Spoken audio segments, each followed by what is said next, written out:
The royal guard had protected the family for 15 years without ever breaking protocol. But what he witnessed through that classroom window changed everything. His hands shook as he requested an emergency meeting with Kate Middleton. Knowing the words he was about to speak would shatter her world, Prince George, the future king, was suffering in silence behind those school walls, and nobody knew except him. This is the true story of the confession that brought the Princess of Wales to her knees, and the hidden classroom nightmare that almost destroyed a royal childhood. James Morrison had served in the Royal Protection Command for 15 years, and in all that time he had never once requested a private meeting with a member of the royal family. His job was simple: observe, protect, remain invisible. Royal guards were trained to see everything and say nothing, to blend into the background of royal life, like living statues. But on a cold Wednesday afternoon in October, James found himself standing outside Kate Middleton's private office at Kensington Palace, his heart pounding so hard he could hear it in his ears. His red ceremonial uniform felt heavier than usual, the tall bearskin hat suddenly suffocating despite the cool air. In his 15 years of service, James had guarded prime ministers, visiting heads of state, and every member of the royal family. He had stood post during state dinners, royal weddings, and international crises. He had been trained to remain calm under any circumstance, to show no emotion regardless of what he witnessed. But today, his training was failing him. Helen, Kate's private secretary, had looked shocked when James requested the urgent meeting. Royal guards didn't make such requests. They communicated through their chain of command, through reports and official channels. But James had insisted, his voice carrying an urgency that Helen couldn't ignore. She had seen something in his eyes, something that made her immediately clear Kate's schedule and arrange the meeting within the hour. Now James waited, his mind replaying what he had witnessed that morning at Prince George's school. He had been assigned to the prince's protection detail 3 months earlier, a prestigious posting that marked him as one of the most trusted officers in the command. Protecting the future king was an honor, a responsibility that James took seriously. He had watched George grow from a toddler into a bright 10-year-old boy. Always maintaining the professional distance required of his position, the door opened, and Kate Middleton stepped out, her expression concerned. She wore a simple navy dress, her hair pulled back, and despite the casual elegance of her appearance, James could see the worry in her eyes. She knew that something serious must have happened for a royal guard to break protocol this way. "James, please come in," she said warmly, gesturing to her office. Her voice was gentle, trying to put him at ease, but James could hear the underlying tension. "Helen said it's urgent and concerns George. Is he hurt? Is there a security threat?" "No, ma'am. Prince George is physically safe," James said quickly, following her into the office. "But I need to tell you something that I witnessed this morning. Something that's been happening for weeks, and I can no longer stay silent about it." Kate's face paled slightly as she sat down, gesturing for James to take a seat across from her. But James remained standing, his training keeping him in formal posture even as everything inside him wanted to break down. He had rehearsed this conversation 100 times on the drive back from the school, but now that the moment had arrived, the words felt impossible to speak. "Please tell me what's happening," Kate said, her voice steady, but her hands gripping the armrests of her chair. "Whatever it is, I need to know." James took a deep breath, his 15 years of training warring with his conscience, his duty to remain silent battling against his duty to protect. And in that moment, he made a choice that would change everything. "Ma'am, Prince George is being bullied at school severely, and it's not just playground teasing. It's systematic, cruel, and it's destroying him." The words hung in the air between them like a physical presence.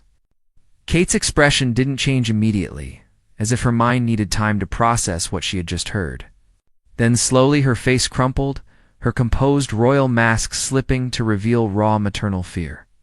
"What do you mean?" she whispered. "George has never said anything. His teachers haven't reported any problems. He seems happy when he comes home." "That's because he's hiding it, ma'am. He's learned to put on a performance, just like he's been trained to do for public appearances. But I've been watching, and what I've seen breaks my heart." James finally sat down, knowing that what he was about to tell her would take time, would require details. would shatter the image Kate had of her son's school experience. He had prepared notes, documented incidents, but he found he didn't need them. Every moment was burned into his memory. It started 3 months ago when I was first assigned to his detail. At first, I thought it was normal school dynamics, children being children. But then I noticed patterns. There's a group of 4 boys, all from prominent families, who have targeted George specifically. Kate's hand moved to her mouth, her eyes already glistening with tears she was fighting to control. Tell me everything. Don't leave anything out. They've learned to be subtle, to do things when teachers aren't watching. During breaks, they isolate him. They take his belongings and hide them, forcing him to search while they laugh. They mock the way he speaks, imitating his voice cruelly. They've created a game where they pretend he doesn't exist, walking through him, talking as if he's not there, making him feel invisible. James paused, his own voice thick with emotion. But the worst happened 2 weeks ago during lunch. I was positioned outside the dining hall, as protocol requires. Through the window, I watched them surround George at his table. They took his food, piece by piece, and threw it on the floor. When George tried to stop them, they pushed him, and he fell. His knee hit the table edge hard enough that I almost intervened. But George just got up, collected what food he could salvage, and sat alone in the corner. Tears were streaming down Kate's face now, her composure completely gone. Why didn't the teacher stop it? Where were the staff? They're clever, ma'am. They wait for moments when supervision is minimal. And the teachers who do witness things seem to dismiss it as boys being boys, never realizing the systematic nature of what's happening. Or perhaps they're intimidated by the families these boys come from. 3 of them have parents who sit on the school's board of governors. Kate stood abruptly, pacing to the window, her arms wrapped around herself as if holding herself together. How long have you known about this? Why didn't you report it immediately? I struggled with that question every day, ma'am. Royal protection officers are trained not to interfere in personal matters, to observe but not engage. I reported concerns through my chain of command, but they were dismissed as normal childhood conflicts. I was told that Prince George needs to learn to handle social challenges without royal privilege protecting him. But 3 days ago something happened that I cannot ignore any longer. Kate turned from the window, her face streaked with tears, her eyes desperate. What happened? James stood, his formal posture finally breaking as he struggled with the emotion of what he had witnessed. I was doing my routine perimeter check during afternoon classes. As I walked past George's classroom, I glanced through the window, just a standard security check. The teacher had stepped out briefly. Those 4 boys had surrounded George at his desk. They were taking his work, his drawings, everything he had created that day, and tearing them up in front of him. He paused, his voice dropping to barely above a whisper. But it was George's face that broke me, ma'am. He wasn't crying. He wasn't fighting back. He just sat there with this expression of complete defeat, like he had accepted that this was his life now, like he believed he deserved it. And when the teacher returned and asked what happened, George said nothing. He protected his tormentors, just smiled and said he had accidentally torn his work and would redo it. Kate's legs seemed to give out, and she sank back into her chair, her hands covering her face. The sounds of her crying filled the office, raw and heartbroken, sound of a mother realizing her child has been suffering alone. Why would he protect them? She managed to ask through her tears. Why wouldn't he tell us? Because they've convinced him that if he tells, it will get worse. They've told him that everyone will think he's weak, unable to handle school without mommy and daddy's help. They've weaponized his royal status against him, making him feel that any complaint would be seen as him using his privilege. They've trapped him in silence. James pulled out his phone, his hands shaking. Ma'am, I've been documenting incidents when I could do so discreetly. I have photographs taken from my security position showing the isolation, the incidents. I have times and dates. I know this breaks protocol, but I couldn't stand by and watch that child suffer anymore. He handed Kate his phone, and she scrolled through the images with shaking hands. Photos of George sitting alone while other children played together. Photos of his torn schoolwork in the trash. Photos of him walking with his head down, his shoulders slumped, the bright, energetic boy dimmed by relentless cruelty. "There's something else," James said quietly. "Yesterday, I overheard George talking to his protection officer in the car. He asked if there was a way he could be homeschooled, claimed he didn't like the school anymore. When asked why, he said he just preferred being at home. But I saw his face when he said it. He was lying to protect himself, to avoid admitting what was really happening." Kate looked up from the phone, her face transformed by a mixture of grief and fierce determination. "Where is George now?" "He's in his afternoon activities session." "He's safe, ma'am. His protection team is with him. I want him brought home immediately. Cancel all his activities. I need to see my son." Kate stood, her royal composure returning, but now fueled by maternal fury. "And I want a meeting scheduled with the headmaster, those boys' parents, and the board of governors. Today? I don't care what schedules need to be cleared, ma'am. There's something you should know before you proceed. One of the boys is the grandson of Lord Ashworth, a close friend of the king. Another is the son of the education minister. These are powerful families who may not take kindly to accusations." Kate's eyes flashed with an intensity James had never seen before. "I don't care if they're descended from William the Conqueror himself. Nobody hurts my child and gets away with it. Nobody." Within 30 minutes, Prince George was brought home from school, confused and worried by the sudden change in routine. Kate met him in the private family wing of Kensington Palace, dismissing everyone except William, who had been urgently summoned from his foundation work. The young prince looked small and vulnerable in his school uniform, his eyes darting between his parents, trying to read the situation. "Am I in trouble?" George asked quietly, his voice carrying a tremor that broke Kate's heart all over again. Even now, facing his parents in an unexpected situation, his first instinct was fear of punishment. Kate knelt down to his eye level, taking his hands in hers. She had spent the last half hour composing herself, wiping away tears, steeling herself to be strong for her son. But seeing him now, seeing the worry in his eyes, nearly broke her resolve. "Oh, darling, you're not in trouble at all. But Daddy and I need to talk to you about something very important, and we need you to be completely honest with us, okay?" George nodded slowly, but his body language screamed reluctance. He pulled his hands back slightly, his shoulders tensing, his eyes dropping to the floor. These were not the reactions of a happy, well-adjusted child. These were the defensive postures of someone who had learned to protect himself emotionally. William moved to sit beside Kate, his face grave. He had been briefed on everything during his rushed drive home, and Kate could see the same mixture of grief and anger on his face that she felt burning in her own chest. William began gently. "We know something has been happening at school. Something that's been making you unhappy. We want to help, but we need you to tell us the truth about what's been going on." The boy's face went pale, and for a moment Kate thought he might cry. But instead, he straightened his shoulders, put on a brave smile, and said exactly what she had feared he would say. "Nothing's wrong, ma'am. School is fine. I like it there." The lie was so obvious, so clearly rehearsed, that Kate felt her heart shatter into even smaller pieces. Her son, her beautiful boy, who should never have to hide pain, had become so practiced at deception that he delivered it without hesitation. "George," Kate said softly, fighting to keep her voice steady, "one of your protection officers has told us about some boys who have been unkind to you. About things they've done, things they've said. We know, sweetheart. You don't have to pretend anymore." The mask George had been holding crumbled. His lip began to quiver, his eyes filled with tears he had clearly been holding back for weeks, maybe months. But still he tried to maintain the lie, shaking his head, insisting everything was fine. "We've seen photographs," William said gently. "We know about the food incident.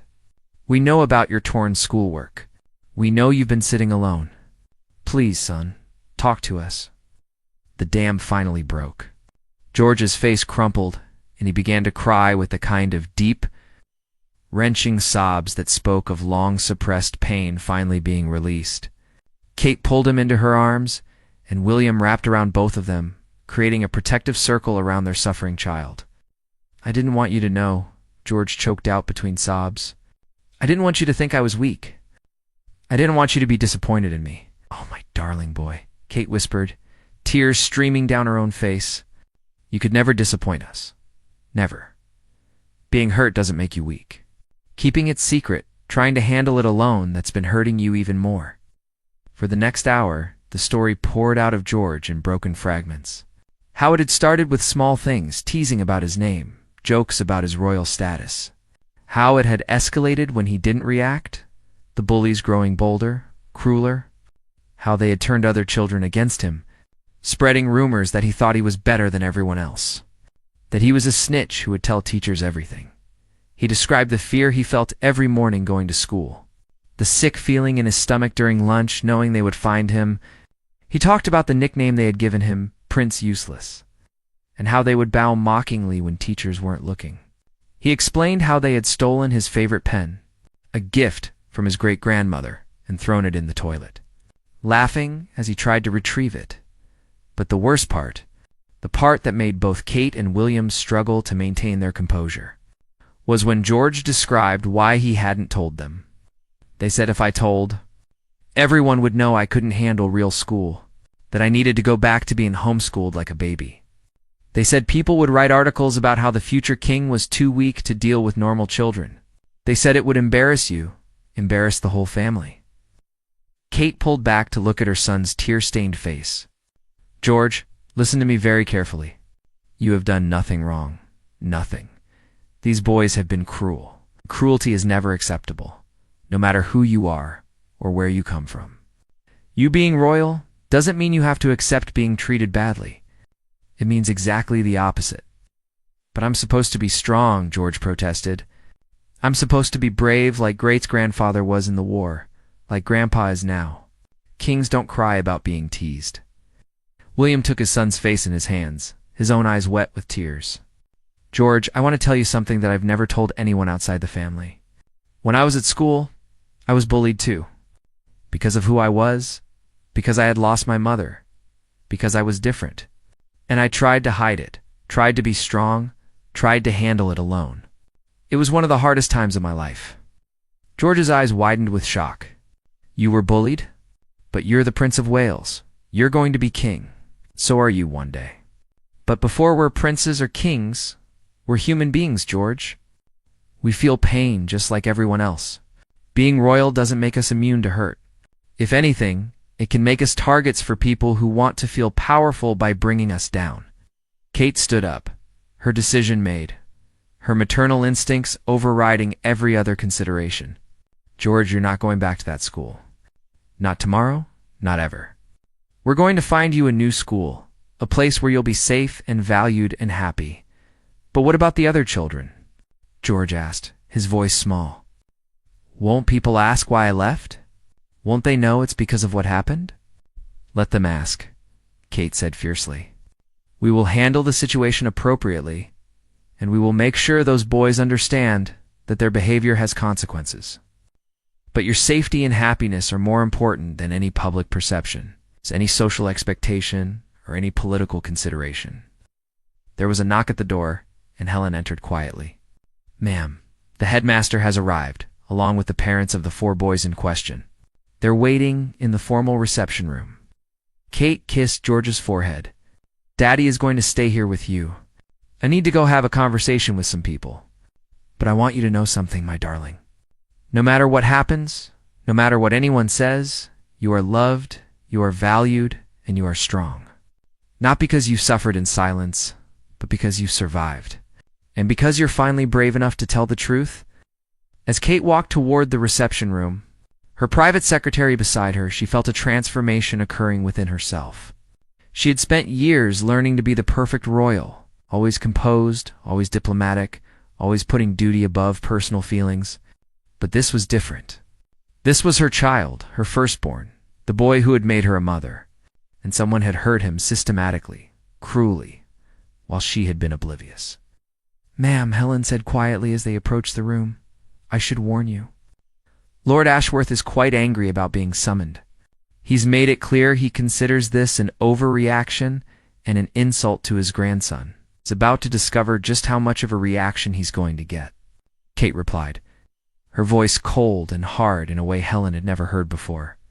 She entered the room to find 5 couples, seated uncomfortably on the ornate furniture. the headmaster standing nervously by the window. The atmosphere was tense, defensive. The parents clearly having been briefed by their children about why they might have been summoned. Lord Ashworth stood as Kate entered, his expression stern and disapproving. "Your Royal Highness, I must protest this highly irregular summons. My grandson is a child, and whatever schoolyard disagreement may have occurred hardly warrants this level of drama." Kate remained standing, positioning herself so that she looked down at all of them, unconsciously using every bit of royal authority she possessed. "Mr. Headmaster, I'd like you to explain to these parents why 4 boys, all from your school, have been systematically bullying my son for months. And why not a single teacher or administrator noticed or intervened?" The headmaster paled, stammering, "Your Royal Highness, I assure you that we have strict anti-bullying policies. If such behavior had been reported, we would have acted immediately." "It was reported," Kate said coldly, "to my son's protection officer, who raised concerns with your security liaison 6 weeks ago. Those concerns were dismissed as normal childhood conflicts. Would you care to explain why systematic harassment of any child, let alone the future king, qualifies as normal?" One of the mothers, a well-dressed woman with perfectly styled hair, spoke up defensively. "Children have conflicts. They sort them out themselves. It's part of learning social skills. Perhaps Prince George simply needs to develop a thicker skin." The words hung in the air, and Kate felt something inside her snap. Years of diplomatic training, of measured responses, of putting duty before emotion, evaporated in an instant. A thicker skin? Kate's voice was quiet but carried such intensity that everyone in the room flinched. "Your son stole my child's food and threw it on the ground. They tore up his schoolwork. They isolated him socially and mocked him daily. They made him dread going to school. They convinced him that he was worthless. And you think he needs a thicker skin?" The room fell into shocked silence. Kate pulled out her phone, the one James had given her with the documented evidence, and began displaying the photographs on the large screen that the headmaster used for presentations. "This is my son sitting alone while your sons play together, deliberately excluding him. This is his torn artwork in the trash. This is the moment during lunch when they surrounded him and humiliated him. And this," she paused at a particularly devastating image, "is his face after it happened. Really look at it." The photograph showed George walking away from the dining hall, his face a mask of barely contained pain, his shoulders hunched, his whole body language screaming defeat. Several of the parents shifted uncomfortably, avoiding eye contact with the screen. "I have documentation spanning 3 months," Kate continued, her voice gaining strength with each word. "Times, dates, witness statements from my security personnel. This wasn't children being children. This was coordinated, systematic harassment designed to break my son's spirit. And it nearly succeeded." Lord Ashworth cleared his throat, his aristocratic composure cracking slightly. "Your Royal Highness, if there have been incidents, they should have been handled through proper school channels. This direct confrontation is highly unusual and frankly inappropriate." Kate turned to face him directly, and the look in her eyes made the elderly lord step back. "What's inappropriate, Lord Ashworth, is that your grandson and his friends tortured my child for months while adults who should have protected him looked the other way. What's inappropriate is that when concerns were raised, they were dismissed. What's inappropriate is that I'm standing here having to prove to you that systematic cruelty is unacceptable." She turned to address all the parents. "Each of your sons will be expelled from this school, effective immediately. The headmaster has already been informed that if this action is not taken, I will personally ensure that every detail of this situation becomes public knowledge. I will use every resource at my disposal to make certain that your children's behavior and your failure to address it becomes a matter of public record." "You can't do that," one of the fathers protested, standing up angrily. "Our children have rights. This is defamation. We'll sue for slander." "Please do," Kate replied calmly. "I welcome it, because then we can present all of this evidence in court, under oath, with witnesses. We can let a judge decide whether calling systematic harassment slander is appropriate. I assure you, the royal family has resources for legal battles that would bankrupt most families. Is that really the path you want to take? The father sat back down, his face red with anger, but clearly recognizing the threat for what it was. The headmaster finally found his voice, though it shook noticeably. Your Royal Highness, perhaps we could discuss alternative solutions. Counseling for the boys, mediation sessions, separate supervision during school hours. Kate said firmly. My son will not remain in an environment where his tormentors continue to attend. I'm withdrawing Prince George from this school immediately. As for your students, that's between you and their parents. But I want it on record that your institution failed catastrophically in its duty of care to one of its students. She turned to face the parents again, and her voice softened slightly, though the steel remained underneath. I'm a mother, just like some of you. I understand that children make mistakes, that they can be cruel without fully understanding the impact of their actions. But your sons are 10 years old enough to know that hurting others is wrong. They made deliberate choices, day after day, week after week, to cause pain to another child. The question you should be asking yourselves tonight is not how to defend your children's behavior, but why they felt empowered to behave this way in the first place. What have they learned in your homes that made them think this was acceptable? What values have you instilled that allowed them to find joy in another child's suffering? One of the mothers began to cry quietly, the reality of what her son had done seemingly breaking through her defensive anger. Her husband put his arm around her, his own face showing the beginning of genuine remorse. Your Royal Highness, he said quietly, I had no idea it had gone this far. Thomas came home complaining that George was standoffish, that he wouldn't play with the other boys. We thought it was George being difficult because of his royal status. We never imagined. We never asked, Kate interrupted gently. You heard your son's version and accepted it without question. You didn't think to check with teachers, to look deeper, to consider that perhaps your child wasn't telling you the complete truth. That's a failure of parenting, and it's one that you'll have to address with your son. Ah! She took a breath, feeling the adrenaline that had carried her through the confrontation beginning to ebb, leaving exhaustion in its wake. I don't want revenge. I don't want to destroy your children's futures. But I need you to understand the severity of what happened. My son was in pain, genuine emotional pain, and he felt he couldn't tell anyone because your children had convinced him that seeking help was weakness. How do we fix this? Another mother asked, her voice breaking. How do we make this right? You start by being honest with your sons about what they did. Not minimizing it, not excusing it, but confronting it directly. You teach them about empathy, about the weight of their actions, about the responsibility that comes with power and privilege. Because make no mistake, what your sons did was abuse their privilege. They used their family's positions, their social standing, as weapons against a vulnerable child. Walked to the window, looking out at the gardens where she had played with George countless times, where he had laughed and run and been simply a happy child. I want you to explain to your sons that actions have consequences. They will be expelled. Their futures at prestigious schools may be impacted. Recommendations may be harder to obtain. This will follow them. But more importantly, I want you to help them understand the human cost of what they did. She turned back to face the room. Somewhere in this palace right now, a 10-year-old boy is crying in his father's arms because he believed he was worthless. Because for other boys made him feel that way day after day. That's the real consequence of their actions. A child's crushed spirit, damaged self-worth, and shattered trust in the world around him. Lord Ashworth stood slowly, his aristocratic pride visibly deflating. When he spoke, his voice was heavy with age and regret. Your Royal Highness, I owe you and Prince George an apology.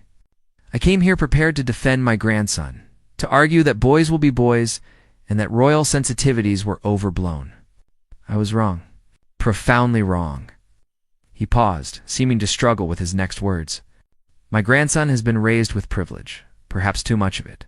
He's been taught that the Ashworth name carries weight, opens doors, but clearly, I failed to teach him that with privilege comes responsibility, that our name should stand for honor, not for cruelty. I will address this with him personally. One by one, the other parents followed suit, offering apologies that ranged from sincere to grudging. Kate accepted them all with grace. But she could see which parents truly understood the gravity of the situation, and which were simply trying to minimize the damage to their families' reputations. As the meeting drew to a close, the headmaster approached Kate nervously.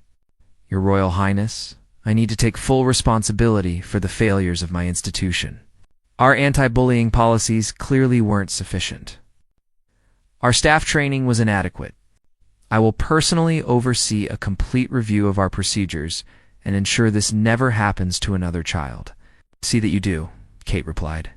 "And Mr. Headmaster, when you conduct that review, I suggest you start by examining why reports from Royal Protection officers were dismissed. Because the warning signs were there, documented and reported. Someone in your administration chose to ignore them. That's not a policy failure. That's a moral failure." After everyone had left, Kate stood alone in the reception room, suddenly feeling the weight of everything that had happened. Her phone buzzed with a message from William. "George is asking for you. He needs his mom." She found them in George's bedroom, William and George sitting together on the bed, talking quietly. When George saw her, he jumped up and ran into her arms. "Did you tell them off, ma'am?" he asked, his voice still thick from crying, but with a hint of hope underneath. "Did you make them understand?" "I did, darling. I told them exactly what they needed to hear. And you know what? Some of them listened. Some of them understood that what their sons did was wrong. That's all we can ask for." "Am I really not going back to that school?" George asked, looking up at her with red-rimmed eyes. "Never," Kate promised. "We're going to find you a new school, a place where you'll be happy and safe. It might take a little time, but we'll find the right place. In the meantime, you'll have tutors here at home, and we'll make sure you don't fall behind in your studies." "What if it happens again?" George's voice was small, vulnerable. "What if the kids at the new school are the same?" William pulled his son close. "Then we'll deal with it immediately, together. No more suffering in silence. No more pretending everything is fine when it's not. From now on, if anyone treats you badly, you tell us right away. Deal?" "Deal," George agreed, though doubt still clouded his eyes. Over the next few days, word spread through certain circles about what had happened. The official story, carefully managed by the palace's communications team, simply stated that Prince George was changing schools for personal family reasons. But among the elite circles of London society, the real story circulated in whispers. Kate received dozens of private messages from other parents. Some thanking her for taking a stand, others sharing their own children's experiences with bullying, expressing relief that someone in her position had spoken out so forcefully. But there were also critics, people who felt she had overreacted, who believed that pulling strings and threatening families was an abuse of royal privilege. One afternoon, 2 weeks after the confrontation, Kate sat in her private office reviewing potential schools for George when her secretary announced an unexpected visitor. James Morrison, the royal guard who had started everything. "Requested a brief meeting." "Please send him in," Kate said. Curious about what had prompted this visit, James entered. Still in his red ceremonial uniform, his posture formal, but his expression showing concern. "Your Royal Highness, I hope I'm not intruding. I wanted to check on Prince George to see how he's doing." Kate smiled warmly, gesturing for him to sit. "James, you're never intruding. What you did, coming to me with that information, took tremendous courage. You broke protocol because you cared more about George's well-being than your career. I can never thank you enough for that." "I've been wondering if I did the right thing," James admitted. "Some of my colleagues think I overstepped, that I should have let the situation resolve itself through proper channels. There's been talk that I violated the professional distance we're supposed to maintain." "You did exactly the right thing," Kate said firmly. "Professional distance is important, but not when it means allowing a child to suffer. You saw something wrong, and you had the courage to speak up. That's not overstepping. That's being a decent human being." "How's he doing?" James asked. "Prince George? Is he okay?" Kate's expression softened. "He's healing slowly. He started working with a counselor who specializes in helping children process traumatic experiences. Some days are better than others. He has nightmares sometimes, dreams where he's back at that school, back in those situations. But he's talking about it now, which is progress. She paused, her eyes welling with emotion. Yesterday he laughed, really laughed, the way he used to before all this started. William made a silly joke at breakfast, and George just dissolved into giggles. It was the most beautiful sound I'd ever heard, because I had started to think I might never hear it again.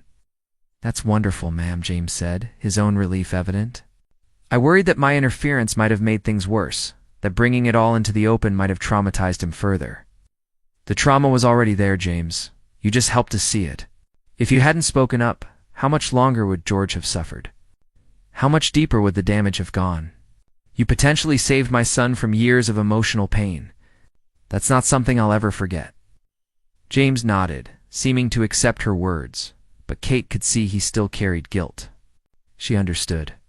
He had broken the rules he'd been trained to follow, even for good reasons. And that violation went against everything he believed about his role. "I have something for you," Kate said, opening a drawer in her desk and pulling out an envelope. "This is a personal letter of commendation that will be placed in your service record. It details your actions and acknowledges that you made a difficult choice that ultimately protected a member of the royal family. It should help if there are any questions about your conduct." "Thank you, ma'am, but that's not necessary. I didn't do it for recognition. I know you didn't. But you deserve recognition anyway. More than that, you deserve to know that your actions mattered, that they changed a child's life for the better. That's worth more than any commendation or medal." After James left, Kate returned to her school research. But her mind kept drifting to the larger implications of what had happened. George's bullying had exposed uncomfortable truths about the pressures royal children faced. The expectations placed on them, the vulnerability that came with their unique position that evening. She discussed it with William as they watched their children play in the private gardens. George was teaching Charlotte a card game, his laughter ringing out when she made a silly mistake. He seemed lighter somehow, as if a weight had been lifted from his shoulders. "I've been thinking about what this means for all of them," Kate said quietly, watching her children. "George, Charlotte, Louis. They're going to face challenges we can't fully protect them from. People who want to hurt them because of who they are, or use them for their own purposes." William nodded, his arm around her shoulders. "We can't protect them from everything. We can't shield them from all pain. But we can make sure they know they're not alone in facing it. That's what my mother would have wanted, I think. For her grandchildren to grow up knowing they have people they can trust. People who will fight for them when they need it." "Do you think George will be okay?" Kate asked, voicing the fear that kept her awake some nights. "Long term, I mean? Will this damage him permanently?" "He's resilient," William said. "And he has something many children don't have. Parents who listened, who believed him, who took action. That matters, Catherine. The bullying hurt him, but our response, showing him that he matters more than anything else, that's teaching him something valuable too." 3 weeks later, they found the right school for George. It was smaller than the previous one, the strong anti-bullying program, and a headmaster who had personally experienced childhood bullying and made it his mission to create a safe environment for all students. When Kate and William toured the facility with George, they watched his reactions carefully. "What do you think, darling?" Kate asked as they stood in one of the classrooms after the other students had left for the day. George was quiet for a long moment, studying the artwork on the walls, the books on the shelves, the friendly messages posted by students. "It feels different," he finally said. "Warmer somehow. Like people actually want to be here. The headmaster told us that every student here signs an honor code," William explained. "Not just about academic honesty, but about treating each other with respect and kindness. And if someone breaks that code, there are real consequences." "What?" George asked warily. "It's a kind that actually matter," Kate said. "Not just detention or lines, but real work to understand why what they did was wrong and to make amends for it. They have restorative justice circles, where students talk about conflicts and work through them together. So people can't just hurt someone and get away with it." "No, they can't," William assured him. And George, if anything ever happens here, anything that makes you uncomfortable or unhappy, you tell us immediately. No waiting, no trying to handle it yourself. The minute something feels wrong, you speak up. Can you promise us that?" George nodded, though Kate could see the lingering doubt in his eyes. Trust, once broken, was hard to rebuild. But it was a start. George's first day at the new school, Kate insisted on dropping him off personally. Despite the security concerns and logistics involved, she walked him to his classroom, met his new teacher, and made sure he knew exactly where his protection officer would be positioned. "You've got this," she whispered, hugging him tightly before he entered the classroom. "You're braver than you know, stronger than you believe. And no matter what happens today, Daddy and I are so proud of you." The hours while George was at school were the longest of Kate's life. She tried to work, to focus on her official duties, but her mind kept drifting to her son. Was he sitting alone? Were the other children being kind? Was he happy? When she picked him up that afternoon, her heart was in her throat. But George emerged from the school with a small smile on his face, and Kate felt tears of relief spring to her eyes. "How was it?" she asked, trying to sound casual as they got into the car. "It was okay," George said, and then his smile grew. "Actually, it was good. There's a boy named Thomas who likes the same books I do. And at lunch, a group of kids asked if I wanted to play football with them at break. I wasn't very good, but they didn't make fun of me. They just showed me how to do it better." Kate reached over and squeezed his hand, unable to speak past the lump in her throat. Such small things, such normal childhood experiences that most parents took for granted. But for George, after months of isolation and cruelty, being included in a football game was a triumph. The weeks turned into months, and slowly, Kate watched her son heal. The nightmares became less frequent. His laughter returned more often. He started talking about school without tension in his voice, started mentioning new friends, started bringing home artwork he was proud of instead of hiding his work in shame. There were setbacks, of course. Days when old fears resurfaced, when a casual comment from another student would trigger memories of past cruelty. Times when George would withdraw, become quiet and defensive, his old protective mechanisms kicking in automatically. But Kate and William were vigilant, always ready to talk, always ready to reassure, always ready to remind him that he was safe now. 6 months after the confrontation, Kate received an unexpected letter. It was from Lord Ashworth's grandson, the boy who had been one of George's primary tormentors. The letter was handwritten, clearly composed by the boy himself, rather than dictated by parents trying to save face. "Dear Prince George," it read, "I know you probably don't want to hear from me, and I understand why. What I did to you was wrong. It was mean and cruel, and I'm really sorry. My grandfather made me understand that being from an important family doesn't give me the right to treat people badly. It actually means I should treat people better. I'm not asking you to forgive me or be my friend. I just wanted you to know that I'm sorry and that I'm trying to be a better person. I hope your new school is good." Kate showed the letter to George, watching his face carefully as he read it. When he finished, he was quiet for a long time. "What do you want to do with this?" Kate asked gently. "You don't have to respond if you don't want to. Your feelings are valid, whatever they are." "I think I want to write back," George said slowly. "Not to be friends or anything, but to say that I accept his apology.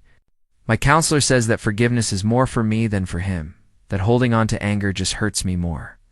"That's very mature of you, darling," Kate said, immensely proud of her son's emotional growth. "But remember, forgiveness doesn't mean forgetting what happened or pretending it didn't hurt. It just means you're not going to let what he did control your life anymore." "I know," George said. "And I'm not controlled by it anymore, am I? I'm happy at my new school. I have friends who actually like me. What those boys did hurt me a lot, but it doesn't hurt the same way anymore. It's like a scar now, instead of an open wound." Kate pulled her son close, marveling at the wisdom in his words. He had been through something terrible, something that no child should have to endure. But he had also learned valuable lessons about resilience, about speaking up, about the importance of having people who would fight for you. That evening, as Kate tucked George into bed, he asked her a question that had clearly been on his mind. "Mum, do you think what happened to me will make me a better king someday?" Kate considered her answer carefully. "I think what happened to you taught you empathy, compassion, and understanding of what it feels like to be vulnerable. Those are incredibly important qualities for anyone in leadership. But darling, I wish you could have learned those lessons in easier ways. But I wouldn't have learned them as well, would I?" George said thoughtfully. "If everything had always been easy, I wouldn't understand what it feels like when things are hard. I wouldn't know how important it is to speak up when something is wrong." "You're absolutely right," Kate agreed. "And I think you've also learned something else important. That being strong doesn't mean never feeling pain or fear. It means feeling those things and carrying on anyway. It means asking for help when you need it. Those are the kinds of lessons that will serve you well, both as a person and as a future king." As Kate left George's room, leaving the door slightly open as he liked it, she reflected on how much had changed in 6 months. The fear and anger that had consumed her when James first told her what was happening had transformed into something different: fierce pride in her son's resilience, gratitude for the people who had helped him, and a renewed determination to use her platform to address childhood bullying more broadly. She found William in their private sitting room, reviewing documents for an upcoming engagement. He looked up as she entered, and she could see he was thinking about the same things she was. "He's going to be okay," William said, not as a question, but as a statement of fact. "He is," Kate agreed, settling beside him. "Better than okay. He's going to be extraordinary. Not despite what happened, but partly because of it." "I keep thinking about that royal guard, James," William said. "If he hadn't spoken up, if he had just followed protocol and stayed silent, where would George be now?" "Still suffering?" Kate said quietly. "Still pretending everything was fine while breaking apart inside. Sometimes the rules need to be broken. Sometimes doing the right thing means risking everything." She thought about her own actions during the confrontation with those parents. How she had abandoned diplomatic protocols and spoken from the heart, as a mother rather than as a royal. She had risked criticism, potential backlash, accusations of using her position inappropriately. But she would do it all again without hesitation. Years later, when George was older and preparing to take on more royal duties, Kate would sometimes think back to this period as a turning point, not just for George, but for the entire family's approach to parenting in the spotlight. They had learned that protecting their children didn't mean shielding them from all adversity, but rather ensuring they had the support and tools to face adversity when it came. The story of what happened to Prince George never became public knowledge in any detailed way. The official records remained sealed, the families involved kept quiet, and the media never learned the full truth. But within certain circles, the story was known and remembered. And on quiet nights, when Kate would check on her sleeping children, she would sometimes pause at George's door and watch him sleep peacefully, free from the nightmares that had once plagued him. She would think about James Morrison, the royal guard who had risked his career to protect a child. She would think about the strength it took for George to finally speak his truth. She would think about the fierce maternal love that had driven her to confront powerful people without hesitation. Most of all, she would think about how a single moment of courage, one person choosing to speak up rather than stay silent, had changed everything. It had saved a child from continued suffering, exposed a system that had failed in its duty of care, and reminded everyone involved that some things mattered more than protocol, more than social standing, more than preserving appearances. It had proven that behind the titles and the ceremony, behind the royal duties and public appearances, they were simply a family trying to protect their children in an often cruel world. And sometimes being a good parent meant breaking every rule, challenging every expectation, and standing up to anyone who threatened your child's happiness. Kate had learned that lesson well, and she would carry it with her for the rest of her life. Because in the end, nothing mattered more than those 3 children sleeping safely in their beds, knowing they were loved unconditionally and protected fiercely by parents who would move mountains to keep them safe.